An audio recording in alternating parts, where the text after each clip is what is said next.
This house looks as though it's been abandoned. Dust settles on every surface. Dishes, piled in the sink, plants starved of water.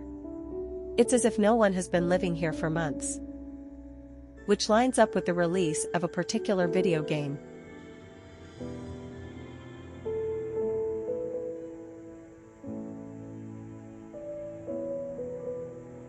Suddenly, you are brought back to reality after hundreds of hours on a single play through of Baldur's Gate 3.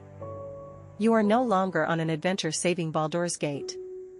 This is real life, but it's hard for you to remember what real life is. You feel as though there is something you were supposed to be taking care of but have been neglecting, something important. That's it, your YouTube channel. After such a long time of not uploading, there's no way the algorithm will recommend your new video to anyone. But just maybe, if you finally write a good enough script, this video will finally get you to the 1000 subscriber count. Will you?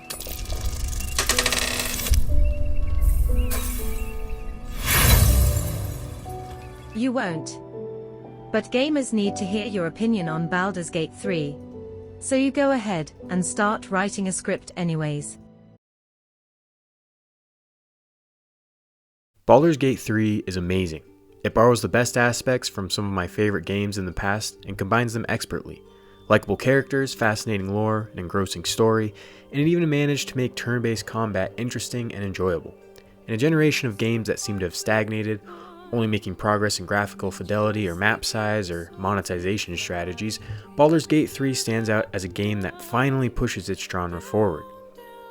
Baldur's Gate 3 is an open-world RPG. When I hear those words, I think of, or at least I used to think of, Bethesda and BioWare. While they've sort of fallen from grace in the eyes of gamers, to put it lightly, Bethesda used to make some of the most beloved open-world games, and BioWare the most esteemed RPGs. And Baldur's Gate 3 has borrowed the most successful aspects from those games and implemented them together masterfully. One of the biggest aspects of the Mass Effect series was the companions. Most were well-written characters that had their own side content you could engage with to get a better understanding of them as a character. Doing these companion side quests would have you helping that character get through something important to them and would often open up the possibility of romance once completed.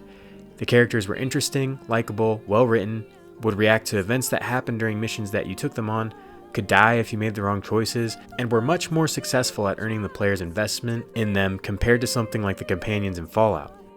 Baldur's Gate 3 also incorporates this aspect of having meaningful companions. The companions are well written, interesting, and likable, for the most part. You'll have the option to engage in their side content where you'll help them make some meaningful decisions. If you make the wrong choices, they can die, and if you play your cards right, you'll have the opportunity to romance them. I did appreciate that there was often more than one mission where the companions would feel important, for example Lae'zel and Shadowheart. You won't just do a side quest at some point with them and then that's it for the content for them. They seem more involved in a lot of the game. Some of the most enjoyment I got from Bethesda open world games was the exploration. In a Fallout game, I would often find myself just exploring and seeing what was out there. While I know it's not technically Bethesda, Fallout New Vegas is the best example for me. You could find unique locations with intriguing backstories to uncover, new characters to get quests from, new enemies to fight, and usually you were rewarded with good loot. Baldur's Gate 3 captures that same feeling for me with its exploration. Everywhere you look, you'll find fascinating content, from a guy strapped to a windmill being bullied, to a haunted house, or an old hag to deal with. I never grew tired of exploring the areas I hadn't been to yet.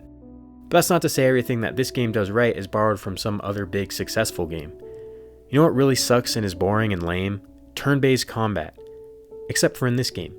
The depth and variety of the mechanics and having 4 players in your party lends itself to developing tactics unique to your playstyle. Especially later encounters when the game starts changing things up with the size and verticality of the map for the encounter, the abilities of the enemies, or environmental obstacles to deal with, I felt I really had to think about my next moves, and it was fun. One that stood out to me the most was when you're tasked with saving a bunch of prisoners in an underwater prison that will collapse after a certain number of turns. The prisoners are held in all different directions, so you must split your team up, free them, and get them back to your ship within the number of turns, all while fighting off enemies. It had me really considering all of my options and it was one of the most engaging encounters I experienced. The huge amount of options available to a player allows for the player to approach encounters with such creativity. The more choice afforded to the player, the better. I had no idea what Dungeons and Dragons was all about, and I didn't know that this game had anything to do with it until I watched the Dungeons and Dragons movie, and all of a sudden they were talking about tieflings and harpers and Baldur's Gate. And I think it's a testament to this game's writing and world building that it changed my perception on D&D completely.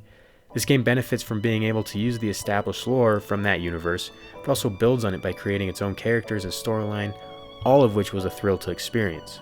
Especially in this generation, it feels like new games do less and less to push their genre forward, other than bigger maps or slightly better visuals. Not to say there haven't been great games. I love God of War Ragnarok, Resident Evil 4 Remake, and the Demon's Souls remake, but other than graphical improvements, these games don't do much to innovate in their genre. Are they really that much different from what we saw last generation, or even the one before that? The last time I played a game that felt like it was really making progress in an open world genre, it was Red Dead Redemption 2.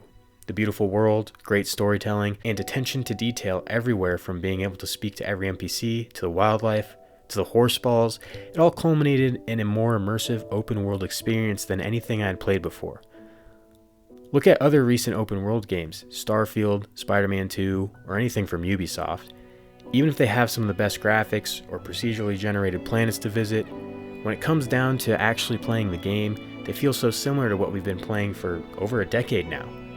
There's a main quest storyline with more exciting handcrafted missions, and then all of this copy and paste side content that usually is go to this outpost and clear out the brain dead enemy AI for the 20th time, or fast travel to this location, go and pick up an item, and then fast travel back to give it to an NPC. Baldur's Gate 3 didn't feel like this at all to me.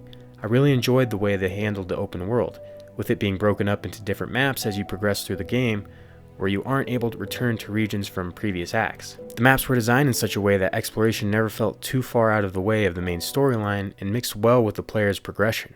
I never felt like when I finally got around to doing a side quest that I had put off for a little, that I was returning to some beginner area where all the enemies were too easy. This game is not padded out with cookie cutter copy and paste side content. Most of the quests felt like they were more unique and interesting than just going to some waypoint to clear enemies. This game makes progress for both RPGs, with the sheer amount of options the player has, and in open world games, with it being able to provide engaging content to me for around 140 hours in just one playthrough that never got stale or repetitive. And when other developers are panicking at the quality of the game, you know it's something special.